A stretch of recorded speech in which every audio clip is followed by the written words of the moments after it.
buongiorno e bentrovati, 8 in punto e come tutte le mattine, buongiorno Sicilia, pronta a entrare nelle vostre case, il bentrovati da Roberta Lunghi. Buongiorno anche da Lorena Dolci, ci vediamo tra poco con la rassegna stampa.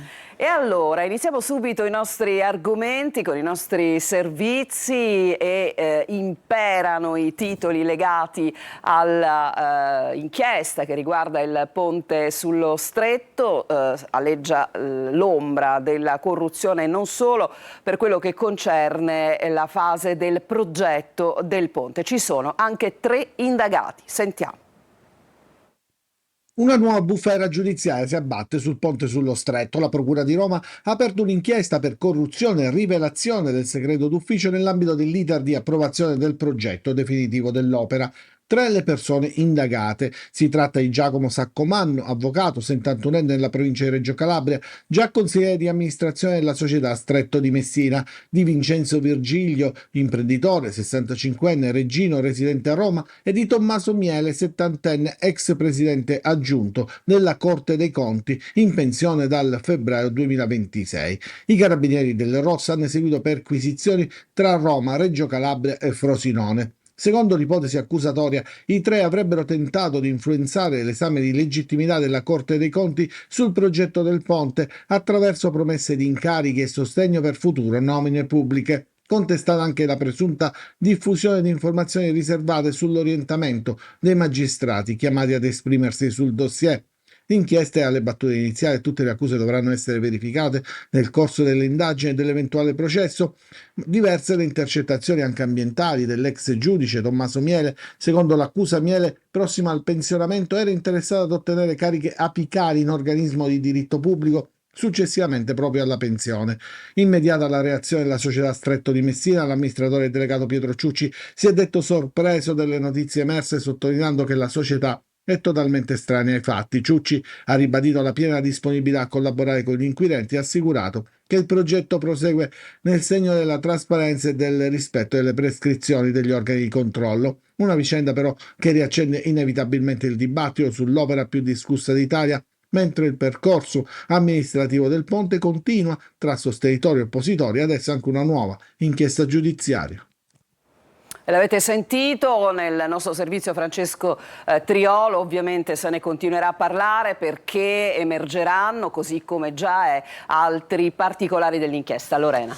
Sì, Roberta, e come dicevi tu, questa notizia la troviamo su tutti i giornali, ma addirittura su tutte le prime pagine dei principali quotidiani nazionali. Te la leggo dal Corriere della Sera, eccolo qua l'articolo interno: Ponte sullo Stretto, l'accusa di corruzione, tra gli indagati l'opposizione attacca. Come avete sentito, coinvolti un giudice a riposo della Corte dei Conti e un avvocato leghista. L'ipotesi dei PM è che volevano interferire nel parere sull'opera della Corte dei Conti, che poi invece ha bocciato il progetto, per ottenere in cambio incarichi e guadagni.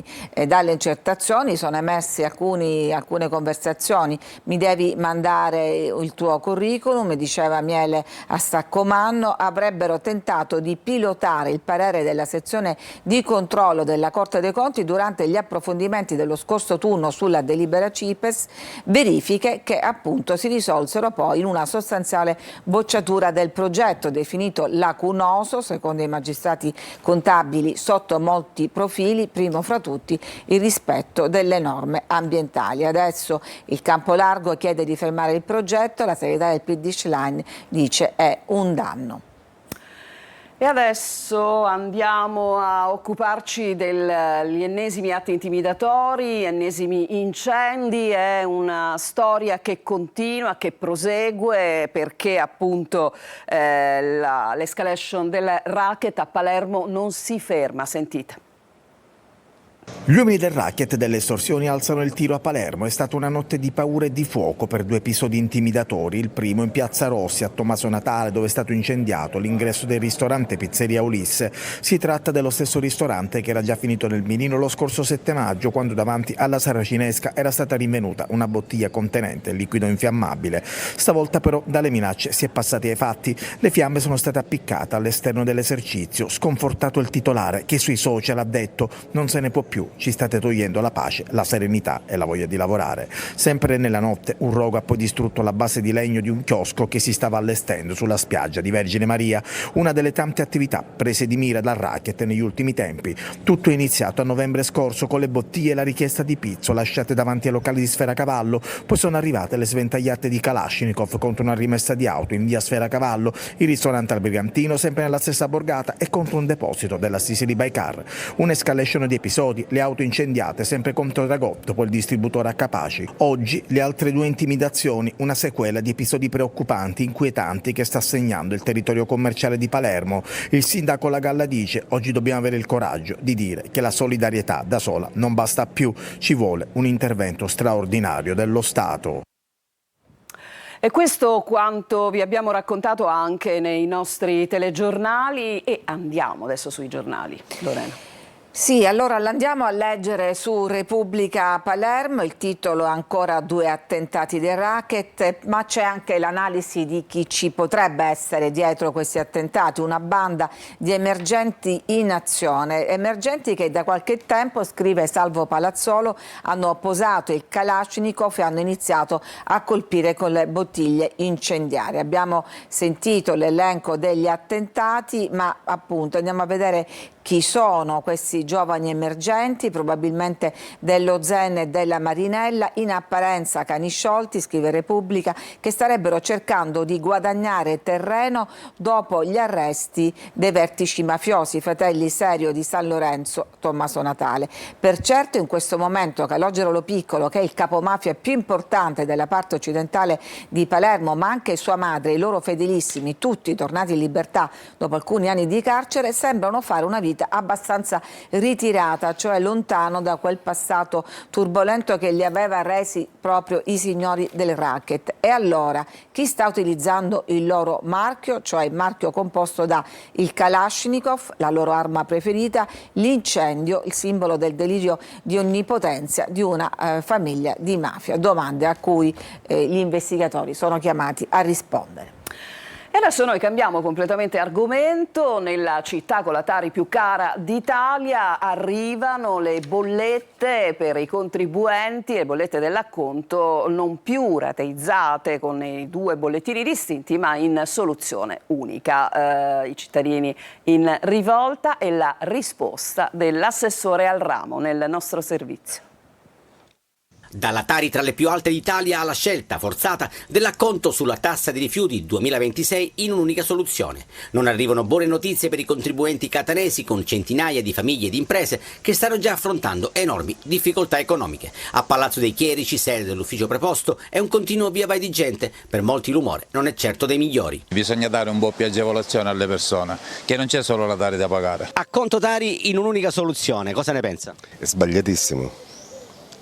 E come fanno le famiglie in un'unica soluzione? A sgombrare il campo dalle polemiche e a fare chiarezza ci pensa direttamente l'assessore comunale al bilancio Marletta. Sono cambiate le modifiche, abbiamo dovuto attendere, quindi non eravamo pronti per febbraio, che è la prima scadenza, per inserire queste modifiche perché l'ARERA ancora non le aveva mandate. Quando le ha comunicate noi abbiamo dovuto fare la scelta di cumulare le 2 rate. Marletta rassicura comunque i contribuenti che potranno recarsi negli uffici competenti per chiedere di rateizzare la bolletta. Il termine del 30 giugno è indicativo, non è perentorio, quindi chi non avesse la possibilità di pagarla in un'unica soluzione del 30 giugno la può pagare dopo, ma soprattutto abbiamo chiesto agli uffici, che lo stanno già facendo, di consentire di pagarli in più rate. La gente che si vede recapitare questa bolletta cosa deve fare? Chi lo può fare paghi chiaramente regolarmente appena può. Chi avesse difficoltà può pagarlo anche qualche giorno, con qualche giorno di ritardo. Chi invece vuole mantenere le 2 rate può fare richiesta e verrà autorizzata. Alla base restano i soliti problemi legati all'elevato numero di evasori. E allora, come si risolve questa cosa, Lorena? Ci sono, diciamo, una serie di soluzioni, e parliamo comunque, Roberta, della Tari più cara d'Italia, certo, non ce lo dimentichiamo, certo. Quindi una bella mazzata per tanti cittadini che si vedranno recapitare in un'unica soluzione con scadenza al 30 giugno appunto la tassa sui rifiuti. Però, come ci diceva l'assessore Marletta, questa data non ha carattere perentorio, consentendo ai contribuenti ampie possibilità possibilità di rateizzazione anche in caso di difficoltà di pagamento. E perché quest'anno è arrivata in un'unica rata? La nuova modalità, scrive la Sicilia, è dovuta alle tempistiche di applicazione del bonus sociale rifiuti introdotto da ARERA, che ha richiesto tempi più lunghi per gli adempimenti. Poco importa insomma poi il cavillo burocratico che sta dietro questa scelta, quello che importa è che appunto, lo ribadiamo, i cittadini possono chiedere una rateizzazione contattando, o meglio presentandosi direttamente all'ufficio tributi. È finita la scuola, la festa scandita al lancio di uova è diventata una sorta di tradizione consolidata. Ieri però, nel racconto che vi faremo tra poco, la sensazione è che ci si sia diciamo, spinti un po' oltre, addirittura come dire, sporcando le divise della Polizia Municipale, le auto, insomma è stata una giornata un po' particolare che vi raccontiamo. Può una festa di fine anno scolastico degenerare? A Catania sì. È successo questa mattina a largo Rosolino Pilo, dove gli studenti del liceo classico Cutelli si sono scatenati andando ben oltre il limite. Vernice di ogni tipo e colore è stata scagliata contro le auto della polizia municipale che si trovano in piazza per presidiare la zona. In poco tempo, dallo spumante e dai festeggiamenti, si è passati ad un intollerabile assalto alle forze dell'ordine, in primis agli agenti della municipale, ma anche alla polizia di Stato. Il fenomeno, nato come goliardie e diventato virale online in poche settimane, ha spopolato tra maturandi e studenti delle scuole superiori. Non solo acqua, ma anche colore, per lasciare un segno visibile. Di visibili però ci sono i segni inqualificabili sulle auto e sulle divise degli agenti in servizio, che hanno dovuto pure subire un fitto lancio di uova. Condivido la festa, ma c'è un limite, è il commento sui social di Carmelo Coppolino, assessore con delega alla polizia municipale. La scena è stata filmata dalla scientifica, i protagonisti dei lanci rischiano una denuncia per oltraggio, violenza pubblica ufficiale e danneggiamento di veicoli di servizio. Ecco, c'è stata qualche replica a questa Sì, c'è stata la Lorena? replica della preside del liceo Cutelli che dice, che ricorda che aveva predisposto con largo anticipo specifiche misure organizzative, preventive e di vigilanza finalizzate a garantire un ordinato svolgimento dell'ultimo giorno dell'attività didattica atteso per tutto l'anno dagli studenti. Aveva richiamato studenti e famiglie al rispetto delle regole di sicurezza e poi ci tiene a precisare che nel corso di questi episodi che abbiamo visto in largo Rosolino Pilo non si possono attribuire soltanto agli studenti del liceo Cutelli, perché erano accorsi altri studenti da parte di vari licei cittadini. E in effetti ci racconta la Sicilia questa battaglia di fine anno ha luogo anche davanti a molti licei. La situazione è degenerata in più punti davanti ai licei scientifici Boggiolera, Principe Umberto, a quello appunto classico del Cutelli Salanitro. La confusione ha creato rallentamenti e proteste, per questo sono arrivate le pattuglie della polizia locale, ma proprio all'uscita del Cutelli in piazza Rosolino Pilo la situazione è degenerata, perché alcuni agenti sono stati oggetto di lancio di uova da parte di alcuni studenti, nonché una volante della polizia. È soltanto un modo per salutarci, non vogliamo fare danni, aspettiamo questo giorno da 5 anni, racconta Martina, 19 anni, con la felpa macchiata di blu e verde. Mai più non è parso così. Il lancio di uova contro gli agenti in divisa e le macchine con i colori d'istituto è stato stigmatizzato dai più. Insomma, dalla colordia al vandalismo è il titolo, perché dall'acqua naturalmente alla pittura spray il passo è abbastanza lungo. Non ci fermiamo qui, Lorena, naturalmente, perché a te ovviamente la prosecuzione della rassegna stampa, la pagina che riguarda le notizie che arrivano dall'isola. Allora andiamo a vedere la prima pagina della Sicilia. Anche qui, come in tutti i quotidiani locali e nazionali, campeggia il ponte, l'inchiesta per corruzione, 3 indagati, vedete la vignetta di Totò. Ponte sullo Stretto, impresa non di costruzione ma di corruzione. E poi questa bellissima fotonotizia che ritrae il nostro Luca Parmitano, nostro perché originario della provincia di Catania, che farà parte dell'equipaggio di Artemis per il prossimo allunaggio, e lui l'uomo delle stelle, già pronto a prendere il volo. Vediamo ancora la notizia di cui abbiamo parlato, uova contro gli agenti per salutare la fine dell'anno scolastico. E poi ancora l'inchiesta sul CEFPAS, l'albo d'oro dei raccomandati, è scritto pure Gesù, che era il soprannome di uno degli indagati. Frana di Niscemi, Musumeci dei PM, pronto a chiarire, ma si avvale della facoltà di non rispondere e ha presentato invece un memorandum. Repubblica a Palermo, emergenza racket, Piantedosi a Palermo, è prevista una sua visita, mentre il centrodestra va in pezzi dopo i ballottaggi e le varie inchieste che hanno travolto i vertici, troppi scandali nella coalizione. Andiamo a vedere adesso la prima pagina del Giornale di Sicilia, racket a Palermo, emergenza totale, in taglio basso l'inchiesta per corruzione sul ponte. La Gazzetta del Sud, anche qui Ponte si indaga per corruzione, è il quotidiano di Messina direttamente interessata dalla costruzione di questa grande opera. Il quotidiano di Sicilia invece titolo dedicato in apertura al favoloso mondo della regione siciliana, dove tutti i dirigenti meritano un premio, performance eccellenti, pensate addirittura per il 99% dei dipartimenti. Ma andiamo a vedere adesso nel dettaglio, torniamo appunto ad occuparci dell'inchiesta della Procura che fa tremare il ponte, 3 indagati per corruzioni, coinvolto anche un giudice. Che cosa c'era in ballo dietro il loro intervento? Una poltrona dopo la pensione, incarichi prestigiosi, porte da aprire nei luoghi che contano, in cambio informazioni riservate e un aiuto per superare uno dei passaggi più delicati dell'iter amministrativo del ponte sullo Stretto. È proprio su questo presunto scambio che la Procura di Roma ha aperto un'inchiesta che coinvolge l'ex presidente aggiunto della Corte dei Conti Tommaso Miele, un imprenditore Vincenzo Virgilio e l'avvocato Giacomo Saccomanno, già componente del Consiglio della Stretto di Messina.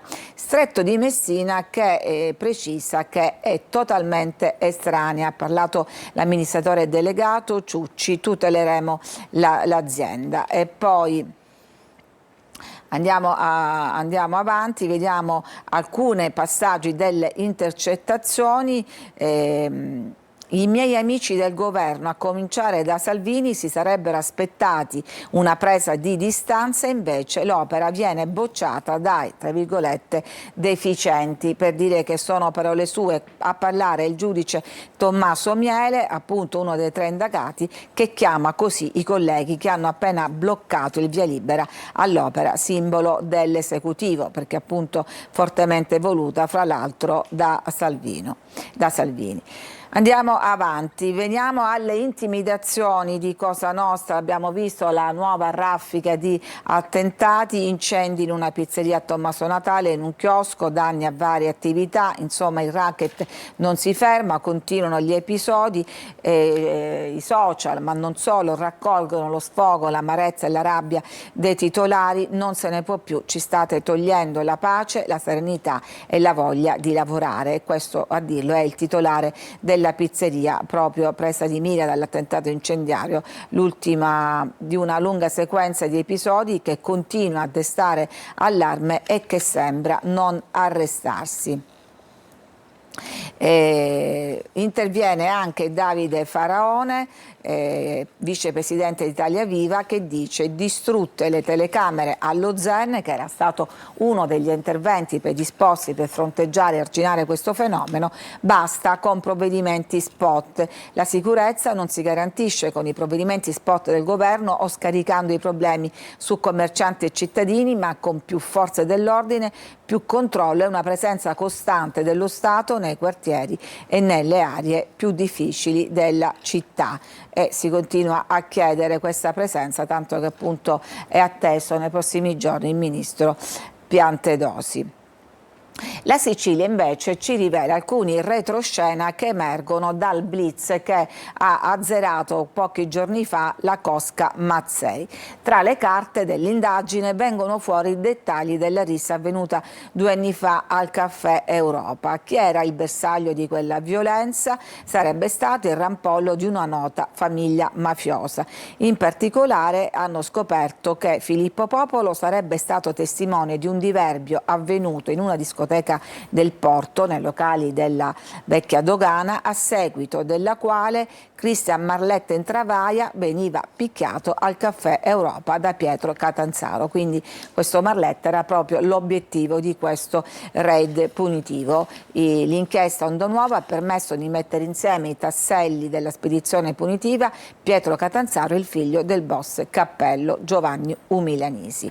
E poi la Sicilia ci spiega anche, torna sul ruolo delle donne in una mafia che è sempre una realtà patriarcale, in cui le donne di solito fanno le messaggere o le postine a seconda dei casi, ma nelle emergenze possono diventare anche cape, vere e proprie madrine, fare cioè le veci in tutto e per tutto di mariti, padri, fratelli e pure figli. E questo è un po' lo scenario in cui si muove Simona Concetta Mazzei, arrestata nel blitz appunto Onda Nuova, e che è la figlia appunto di Santo Mazzei.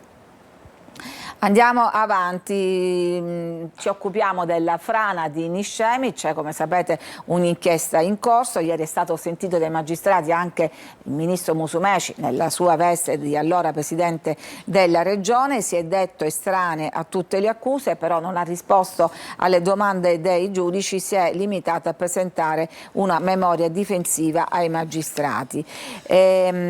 Andiamo a Catania, perché la stagione balneare è già iniziata, non possiamo più dire che è alle porte, siamo in pieno giugno e la Playa deve fare sempre i conti con i canali, in particolare le acque del canale Arci che finiscono in mare. Questa volta però scrive la Sicilia, non sembra esserci pace per la soglia di tracimazione al canale Arci. Si era passati dall'attesa per la realizzazione da parte della Sidra, poi avvenuta appena in tempo per l'avvio della stagione balneare, ai danneggiamenti forse dolosi, chissà, ai tubolari, fino alla novità di quest'anno di un tubo che rilascia 10 litri al secondo di acqua sul letto del canale, che in questo modo continua a sfociare a mare. Quindi non c'è una diga totale, e questo perché l'Arci è un canale naturale, spiega il presidente della Sidra di Mulo, su cui quest'anno per la prima volta si è espressa l'autorità di bacino regionale, che ha dato una serie di prescrizioni precise per la soglia e appunto ha imposto di lasciare questo tubo che sfocia a mare. L'ultima notizia che ci porta a Messina, perché Messina sta liberando gran parte del litorale che era in stato di degrado e di abbandono, e quindi nascono nuovi lidi comunali, nuovi spazi attrezzati e gratuiti. In particolare rinasce la spiaggia del Rigo, che è in pieno centro e quindi può essere facilmente raggiunta anche da tanti cittadini. Grazie Lorena, noi adesso andiamo, prima di proseguire con la seconda parte della rassegna stampa, andiamo a curiosare per strada a Catania, in alcune vie principali.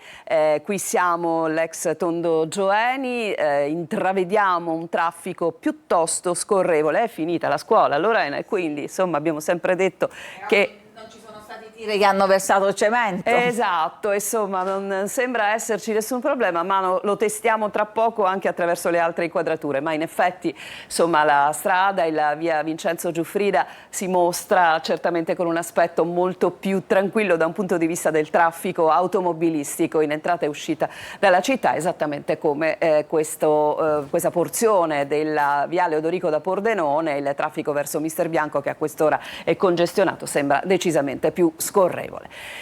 Dove ci porta la nostra regia adesso? Vediamo un po', ci porta come da tradizione a scorgere l'Etna, mi sembra insomma una situazione con un filo di fumo o di nuvole, non si capisce. Bene, allora questa è l'immagine, la cartolina dell'Etna adesso da Taormina. È tutto per quanto riguarda la nostra curiosità di queste immagini che ormai sono diventate una tradizione a Buongiorno Sicilia. Noi ci fermiamo per una pausa e subito dopo la parola tornerà a Lorena Dolci per la seconda parte della rassegna stampa. Tra poco.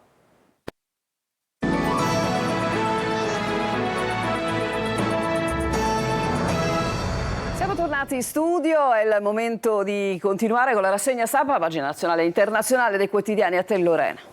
Grazie Roberta. Allora, come dicevamo, tutte le prime pagine dei quotidiani dedicano l'apertura all'inchiesta per corruzione sul ponte dello Stretto, poi naturalmente gli scenari internazionali con la guerra in Iran, ma c'è anche grande spazio al nostro Luca Parmitano, che farà parte dell'equipaggio della missione Artemis che andrà appunto sulla Luna, e poi siamo alla vigilia dei mondiali di calcio, a cui purtroppo, come ormai da 12 anni, l'Italia partecipa solo da spettatore senza prendervi parte. Allora andiamo a vedere il Corriere della Sera, taglio centrale, ponte e scontro sull'inchiesta, 3 indagati per corruzione, i PM volevano condizionare i giudici, coinvolti un ex toga, un imprenditore e un avvocato leghista, e scontro perché l'opposizione chiede di fermare il progetto. E poi appunto in taglio basso, America domani il via,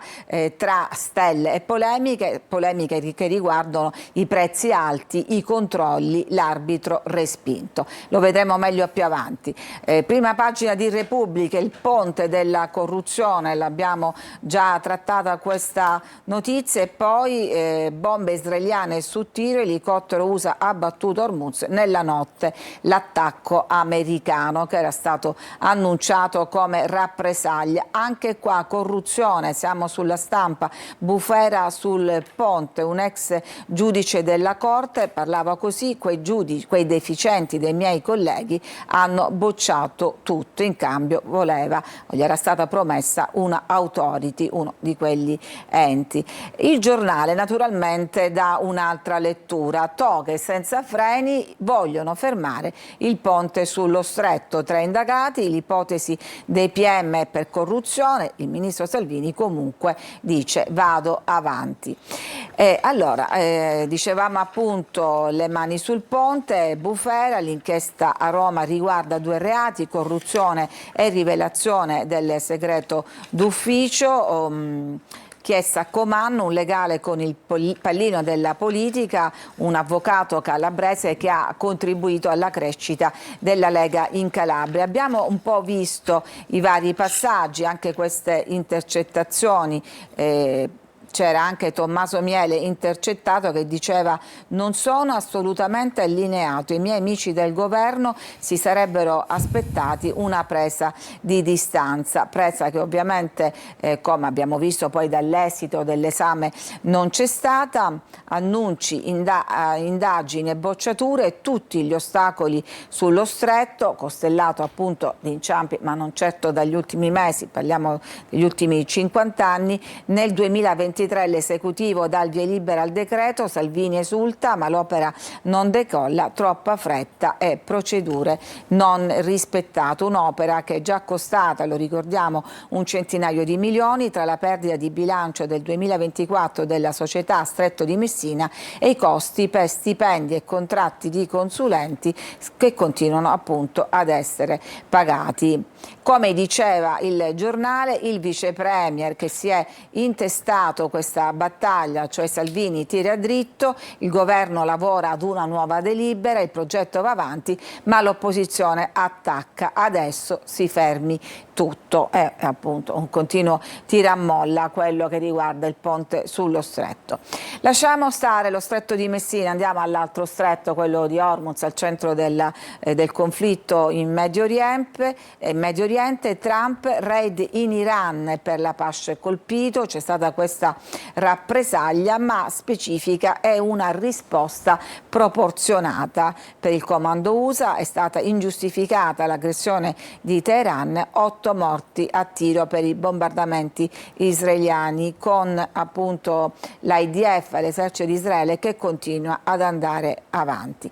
Nel frattempo, sapete, sul tavolo, nonostante si continui a sparare, a lanciare missili, c'è una bozza di accordo che è stato portato avanti negli ultimi 2 mesi e mezzo, è quasi fatta, ok su tutto, quei 38 annunci di un'intesa finora mai andata in porto. Sono 102 i giorni che sono passati dal primo attacco di Israele e Stati Uniti all'Iran il 20 febbraio. La parola chiave per capire quello che sta succedendo è close in inglese, che vuol dire vicino, è una delle parole più usate negli ultimi mesi da Donald Trump per annunciare annunciare l'imminenza di un accordo con l'Iran. L'altra è almost, quasi. Il Presidente l'ha impiegata spesso per indicare che la trattativa era quasi arrivata alla conclusione, ma così non è successo. E poi abbiamo una fotonotizia che ritrae Trump alle finali della NBA, dove è stato fischiato alla partita e lui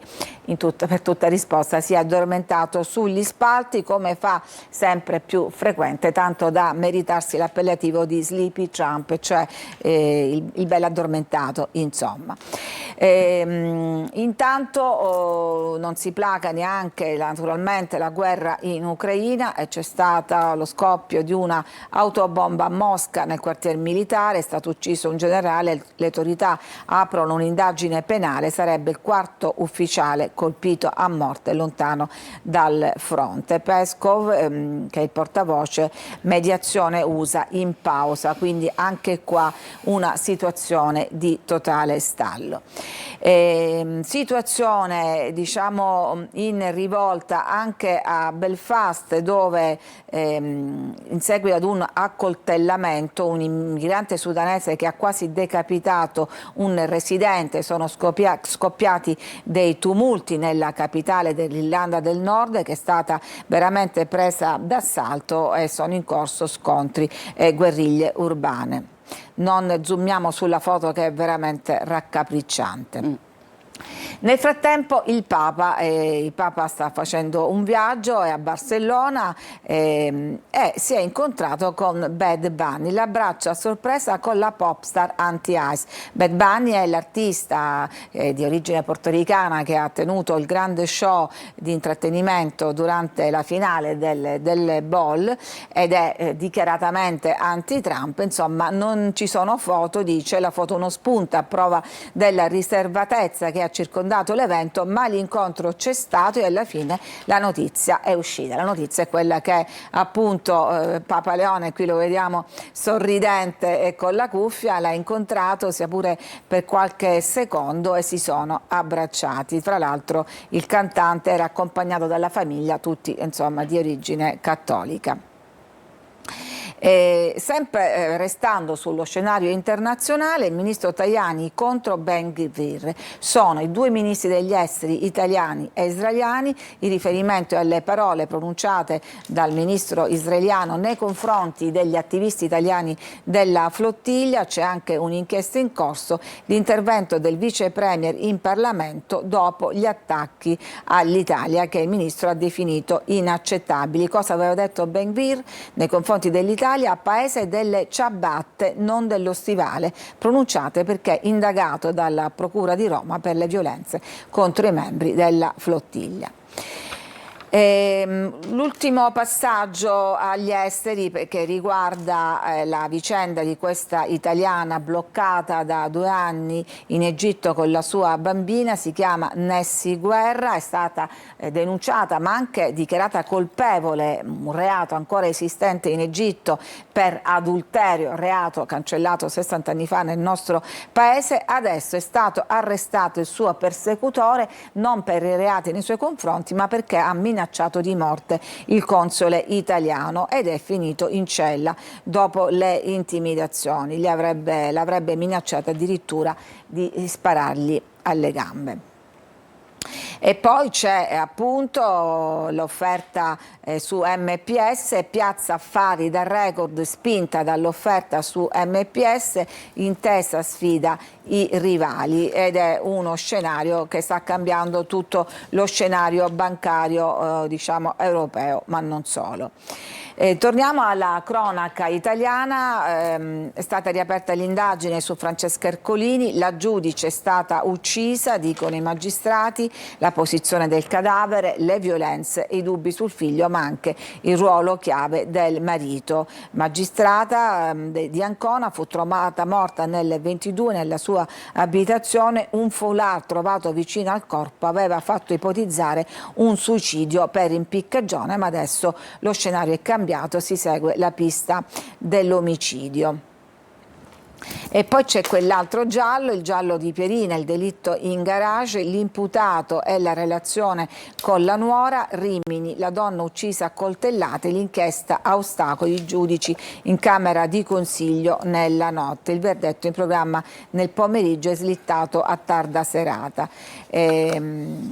Ancora cronaca, abusi sugli allievi della scuola militare denunciati in ritardo, 2 gli indagati sono il preside della scuola ed un carabiniere. E poi vediamo Parmitano, eccolo qui, l'astronauta, missione Luna, sarà il pilota di Artemis III, che orgoglio, è un sogno, l'astronauta è stato scelto per l'operazione di collaudo delle tecnologie che apriranno la strada verso il nostro satellite. Nel nuovo passo per la Luna ci sarà un'importante impronta italiana, proprio quella del veterano Luca Parmitano, 50 anni a settembre, sarà il pilota collaudatore di una missione spaziale prevista nel 2027 che testerà le operazioni di attracco in orbita terrestre. Lui è commosso, è apparso commosso, si è scusato in anticipo per l'emozione e ha descritto così la sua visione. Per me la piattaforma di lancio è l'Italia, che mi ha dato gli strumenti professionali necessari, il primo volo,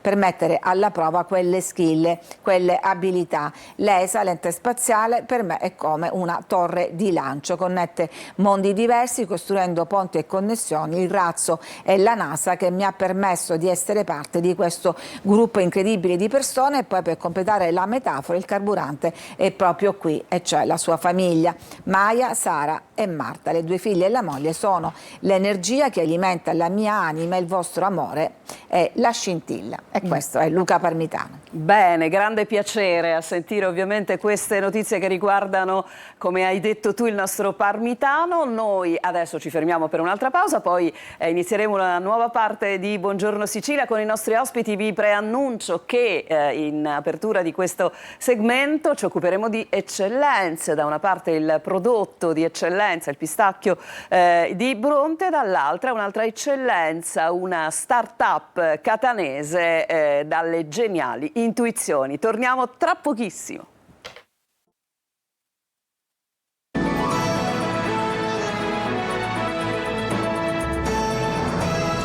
Ed eccoci pronti con la seconda parte della nostra trasmissione di Buongiorno Sicilia. Inizio subito dai nostri ospiti. Do il benvenuto ad Arianna Campione, che è amministratrice delegata e cofondatrice di Chimia, e Andrea Milazzo, segretario di CNA Catania, della Confederazione Nazionale Artigianato appunto di Catania. Ben trovati. Oggi parliamo della straordinaria intuizione, no? Perché poi le start-up nel nostro territorio sono importantissime anche per questo, perché riescono a darci una visione completamente nuova, diversa e anche geniale, l'avevo detto all'inizio, di quello che poi si trasforma nel vostro caso come in una vera e propria risorsa.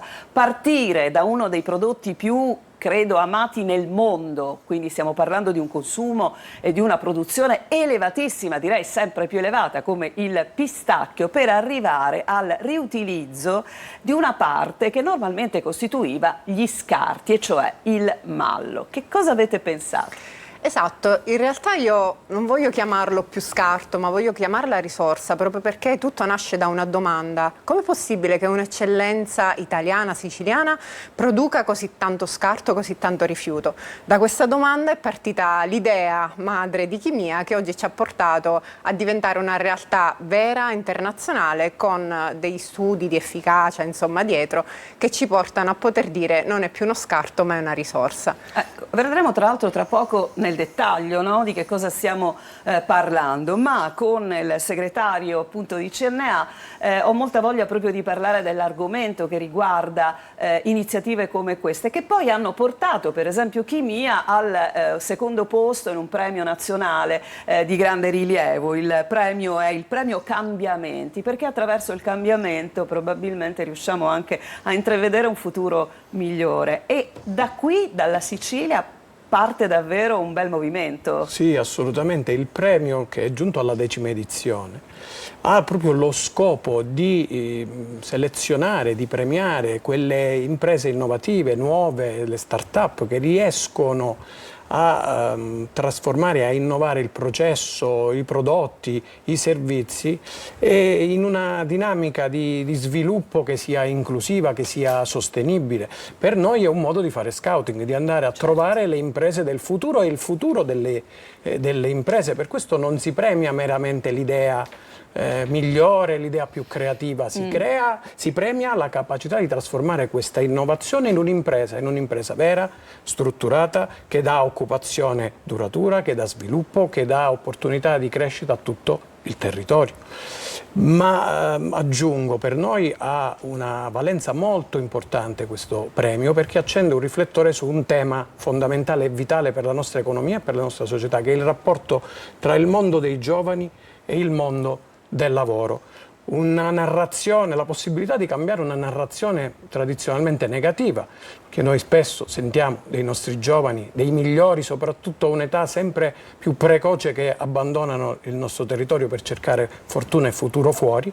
Spesso raccontiamo dei primati negativi dei nostri giovani in tema di disoccupazione, di NEET. Il 30% dei nostri ragazzi non lavora, non studia, non frequenta corsi di formazione o di aggiornamenti.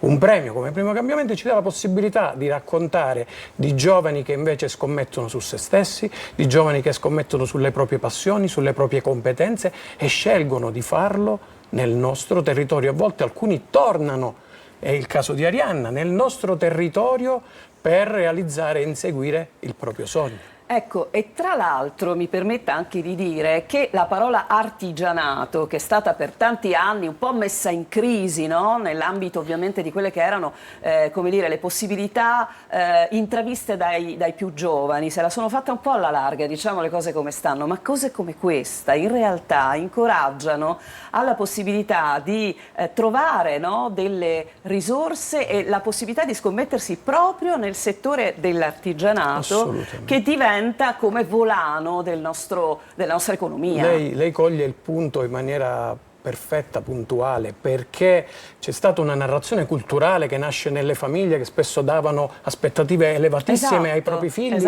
e questo percorso poi si è incamerato nel mondo della scuola, dove purtroppo negli anni la forbice, la distanza col mondo del lavoro si è, ahimè, estesa, e quindi è passata una narrazione del nostro mondo, della manifattura, della piccola impresa, come incapace di soddisfare le migliori aspirazioni personali e lavorative. Invece, anche attraverso questo tipo di azione, e devo dire è al primo posto del piano strategico della nuova dirigenza di CNA Catania, c'è la volontà di dare una nuova narrazione, quella reale, perché il mondo dell'artigianato è uno dei pochi mondi in cui si può coniugare conoscenza, sapere, creatività, tecnologia, perché il nostro è un mondo, anche i mestieri più tradizionali, ormai permeati di tecnologia, sostenibilità, ma ancora qualità della vita e qualità dei rapporti umani, perché capiamo che oggi i giovani fuggono da determinati lavori anche per poter realizzare le proprie passioni, il proprio tempo libero, e quindi fuggono un modo di lavorare che ormai è considerato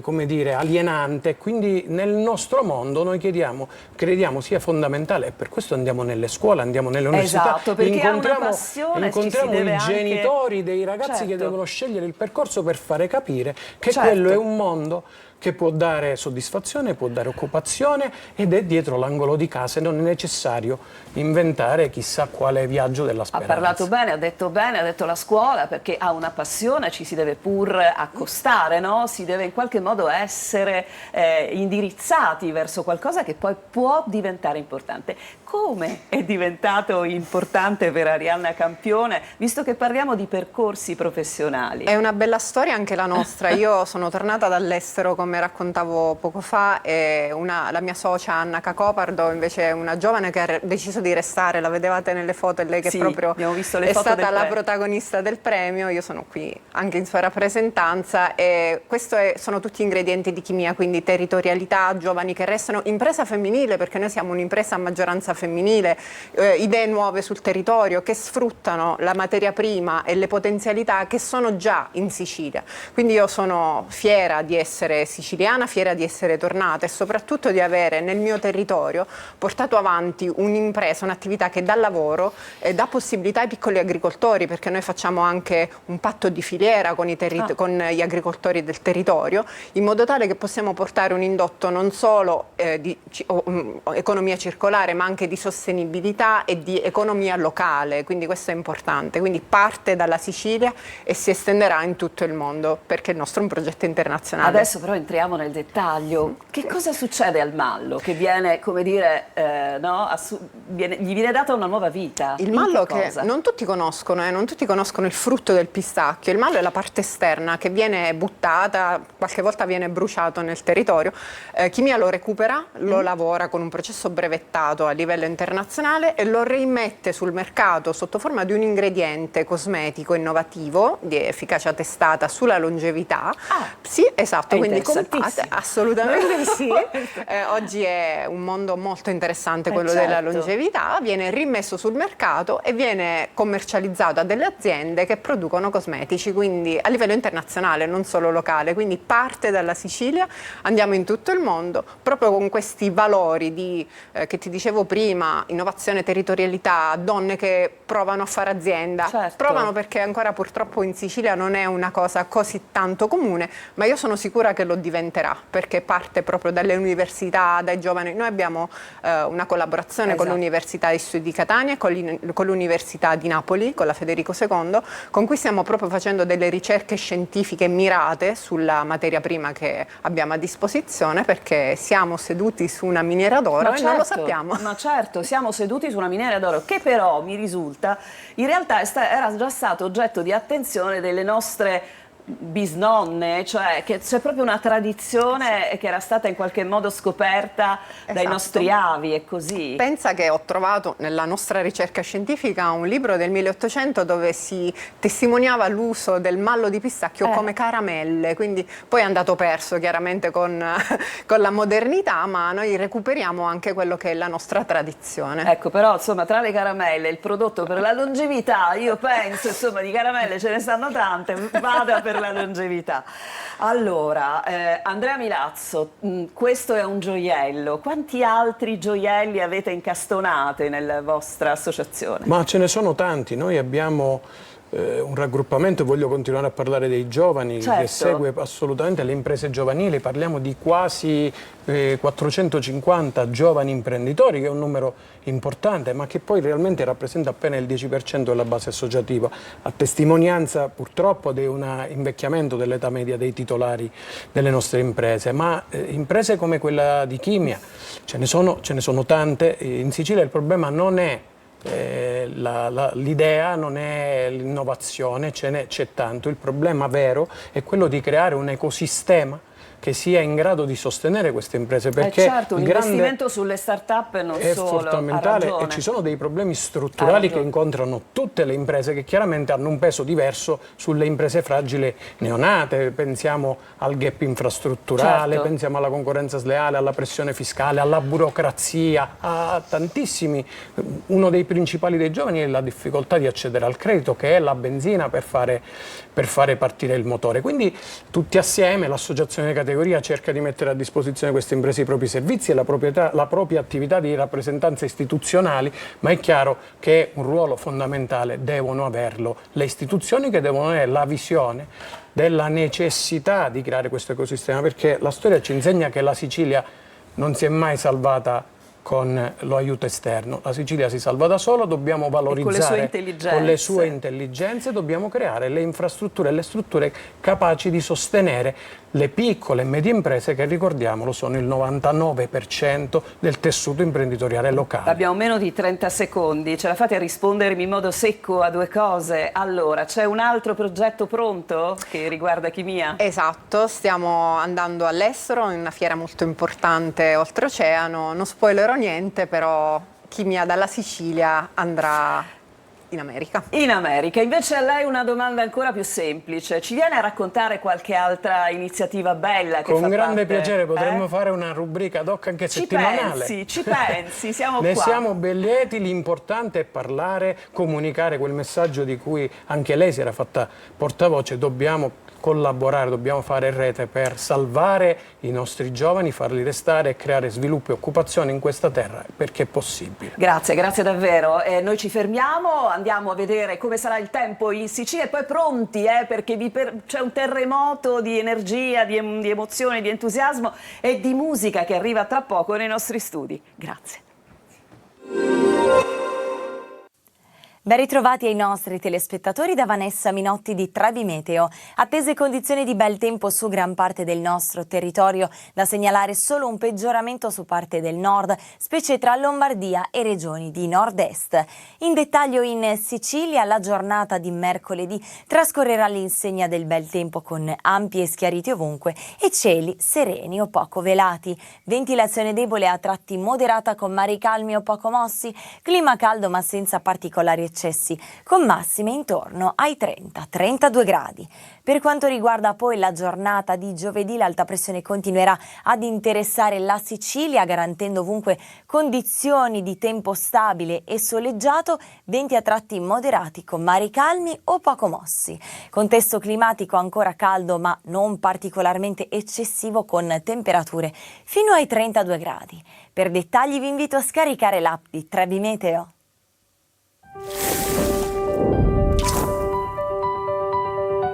Siciliaweb.it si rinnova.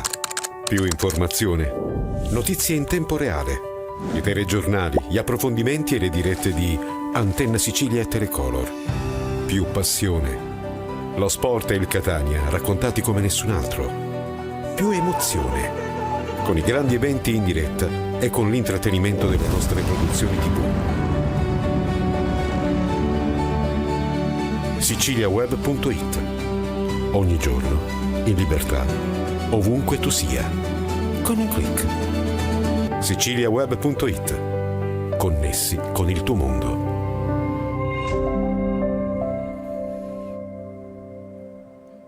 E se per caso ancora qualcuno sonnecchiasse a quest'ora, non c'è scampo, perché con noi c'è Giovanna Dangi. Buongiorno!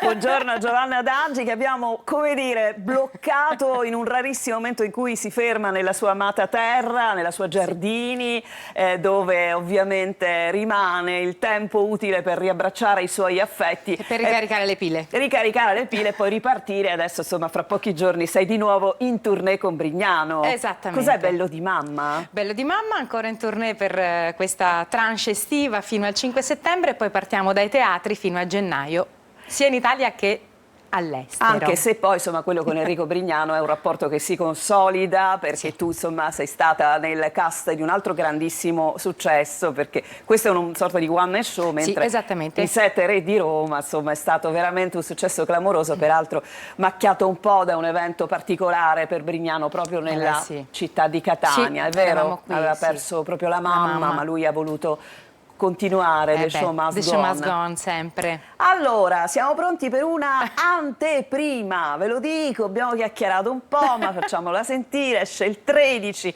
ma dai, è vero, porta bene. Allora, senza tante parole, intanto questa è un'anteprima firmata Giovanna Dangi, sentite.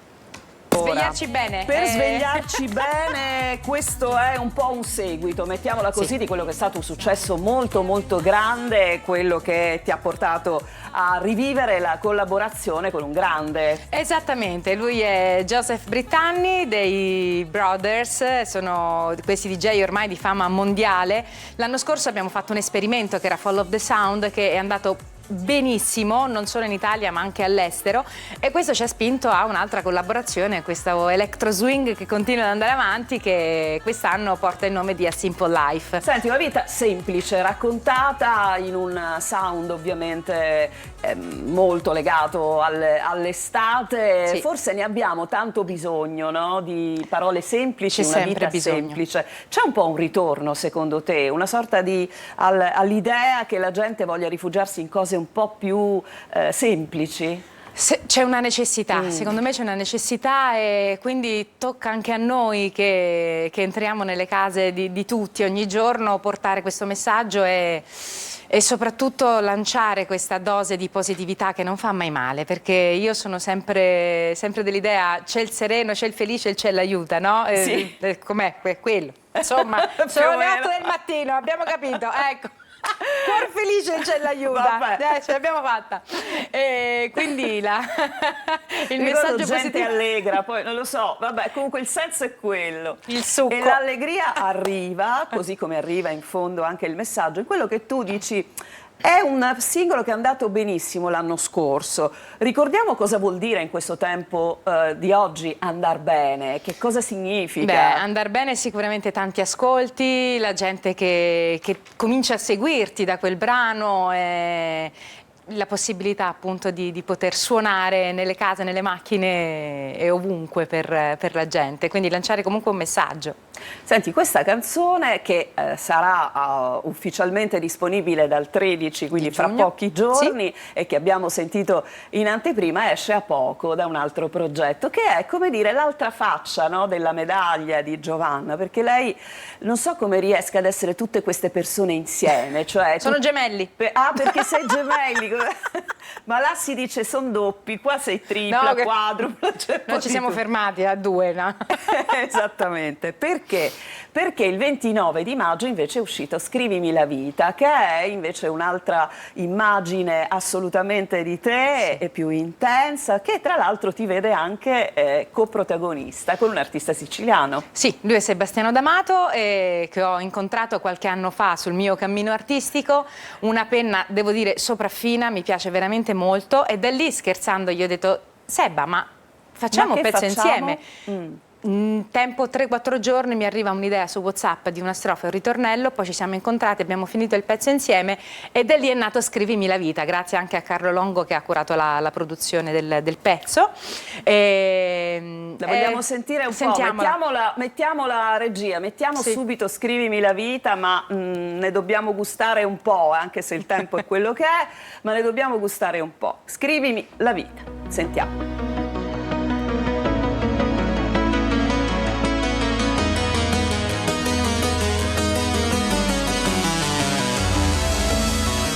Amarsi no, non è impossibile, cadere sì, è molto facile, ti ruba l'anima un viaggio che ti fa capire il mondo quanto è grande. Non son così lunghe le distanze, e tutto quello che voglio è sentirmi più vero, senza fuggire via da qui. Siamo noi due sottovoce, sotto un cielo di pace. Sei sempre più bella quando ridi.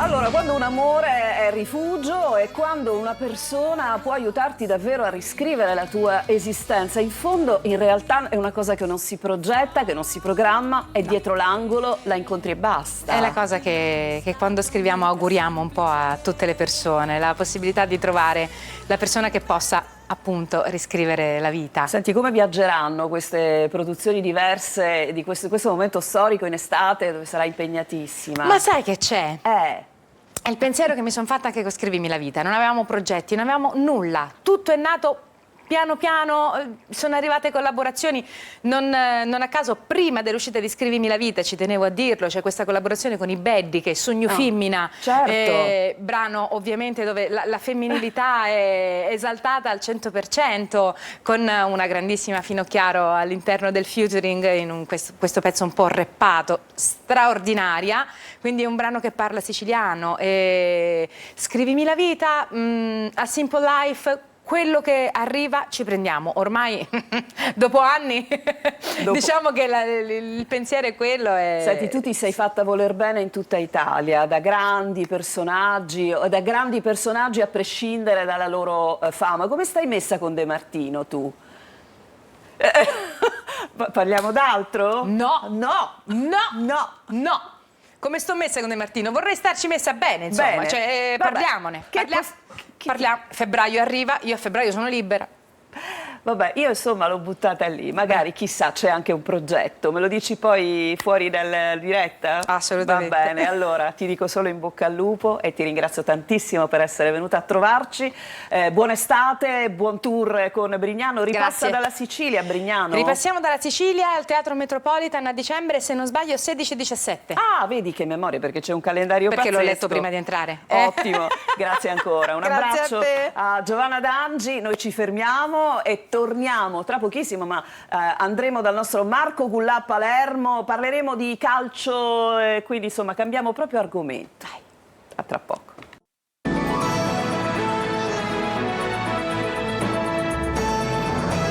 Ed eccoci tornati in studio, ma giusto per dare la linea a Palermo al nostro Marco Gullà, come vi dicevo prima della pausa. Buongiorno Marco, buongiorno al tuo ospite. Oggi parliamo di un premio che ritorna dedicato al calcio dilettantistico. Vedo un illustre ospite vicino a te e ti do la linea. Marco, a te.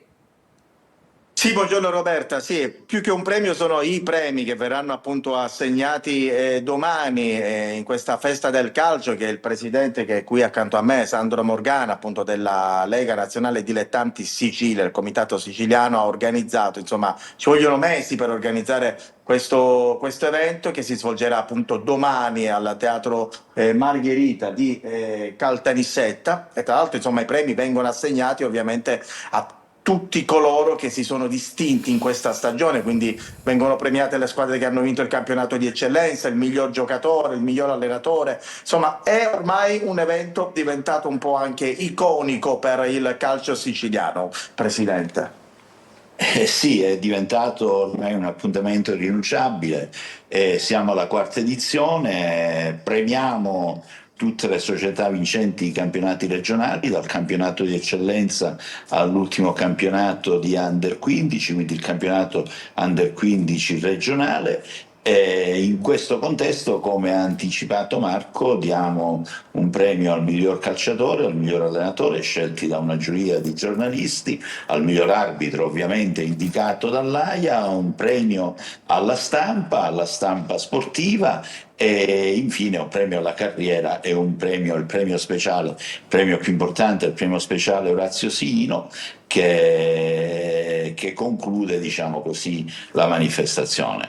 Abbiamo scelto Caltanissetta privilegiandone, come dire, la centralità, privilegiando un impianto, un teatro bello come il Teatro Margherita, che ha una grande storia alle spalle, e nello stesso tempo dando la possibilità a tutti di arrivare con molta più facilità al centro dell'isola. Quindi ci sarà il presidente Abete, che è stato sempre presente, ha ricevuto il primo premio Orazio Siino, e quindi sarà una bella manifestazione, una festa del calcio che sarà condotta da Roberto Gueli e da Nadia Lamalfa. Ci saranno poi le presenze di Ernesto Maria Ponte, della cantante Miele, una sfilata di modelle con maglie iconiche del comitato regionale, del Palermo e del Catania, quindi credo che abbiamo ripercorso un tratto di strada che durante tutto l'anno ha caratterizzato questo nostro impegno, così in questa maniera lo concludiamo.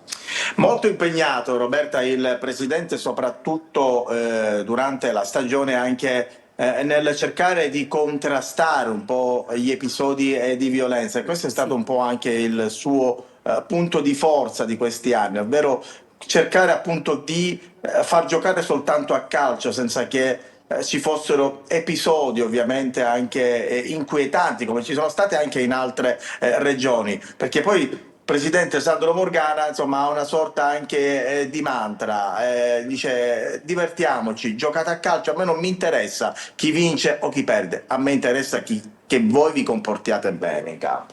È quello che diciamo sempre ai ragazzi delle nostre rappresentative: andiamo al torneo delle regioni con 4 rappresentative, animati naturalmente dall'interesse di poter fare bene, e quindi ce la mettiamo tutta, ci alleniamo bene. Tuttavia il risultato è al terzo posto, perché al primo posto ci sta il comportamento, quindi il fair play, il rispetto dell'arbitro, dei compagni e dell'avversario. Al secondo posto ci sta la possibilità di offrire una vetrina importante a questi ragazzi. Al terzo posto ci sta il risultato. Se arriva bene, se non arriva va bene lo stesso, a condizione che gli altri 2 sono stati raggiunti, e finora sono stati sempre raggiunti. Quindi questo è il nostro obiettivo da sempre. Puntiamo su un aspetto valoriale. Io dico sempre ai nostri ragazzi delle rappresentative: voi siete i miei ambasciatori presso la società, dovete sapere, dovete fare sapere che chi si comporta male non viene rappresentativa, anche se è bravissimo. Quindi questo ci ha condotto finora qui ad avere questi risultati importanti, e così continuiamo. Roberta, ho ancora qualche minuto, un paio di minuti? Assolutamente, volevo però fare una domanda, se me lo permetti, Marco. Assolutamente. Al Presidente. Allora, Presidente, io volevo chiederle, in questo tempo storico, non crede che le vetrine di cui lei parlava, dei calciatori che vengono premiati, ma comunque dei calciatori che militano nei campionati dilettanti, non pensa che queste vetrine debbano essere guardate con un po' più di attenzione dal calcio che conta? Magari alcune vetrine si passa con la coda dell'occhio e non si guardano a sufficienza. Sarebbe ora di dare un pochino più di attenzione al nostro serbatoio di calciatori? Assolutamente sì, assolutamente sì. Lei tocca un tasto sensibile per me, nel senso che è da tempo che diciamo che l'Italia nel 2006 ha vinto l'ultimo mondiale. In quegli anni il 75%, 80% dei calciatori di Serie A era italiano, il 20% era straniero. Oggi si è invertita questa cosa, perché l'80% dei calciatori che giocano in Serie A sono stranieri, il 20% italiani. Noi abbiamo tanti ragazzi bravi che possono crescere, talentuosi, che fanno bene nelle nazionali minori e che poi non giocano in Serie A. E questo è, come dire, il fatto che noi per la terza volta non andiamo al mondiale. È un problema serio, ma è un problema sistemico. È un problema sistemico perché dipende da tante cose, dipende dalla circostanza che in Serie A giocano soltanto stranieri, che c'è stata una legge che fino a pochissimo tempo fa agevolava dal punto di vista fiscale le società che utilizzavano stranieri. Secondo me è venuto il momento di invertire questa tendenza. Bisogna fare leggi che agevolino l'ingresso dei giocatori italiani dal punto di vista fiscale, cioè aiutino le società ad utilizzare calciatori italiani. I calciatori italiani, fin tanto che non giocheranno in Serie A, non avranno modo di crescere, quindi avremo risultati che sono quelli che abbiamo visto. Quando io dico che la crisi è una crisi sistemica, e questo riguarda le società, riguarda la federazione, riguarda i procuratori, riguarda tutti quelli che fanno un certo tipo di lavoro, e alcuni lo fanno guardando soltanto al loro personale interesse e non all'interesse generale. Se non cambia questo stato di cose, non può cambiare quelli che sono i risultati della nazionale. Marco, vai a chiudere. Forse aggiungo io, Roberta. Sì, vai a chiudere. Per chiudere, forse aggiungo io, si dovrebbe cambiare anche un po' il paradigma dell'impiantistica, che è ancora, insomma, desueta soprattutto in alcune regioni. No, io dico è desueta soprattutto in Serie A, perché i nostri stadi di Serie A sono assolutamente obsoleti e non possono reggere il confronto con quelli spagnoli, con quelli inglesi, con quelli tedeschi, in termini assoluti. Questo è un dato certo. Marco, io ti ringrazio, ma ho la sensazione che con il Presidente potremmo aprire una serie di argomentazioni al momento piuttosto importanti e tra l'altro secondo me anche cari ai tifosi che seguono il calcio con passione e con amore, per cui tanti cambiamenti. È un amico di Telecolor e Antenna Sicilia. Bene, sono molto contenta, per cui Marco, invitalo di nuovo a parlare con noi e apriamo un po' anche altre tematiche, perché no? Perché forse la mentalità bisogna bisognerebbe cambiarla un po' a tutti i livelli. Grazie davvero a Marco Gullà, Grazie. come sempre Grazie. Grazie Presidente, in bocca al lupo per il premio. Grazie a lei. Grazie. Noi invece adesso ci concentriamo sulle stelle del nostro Marco Amato. Ecco.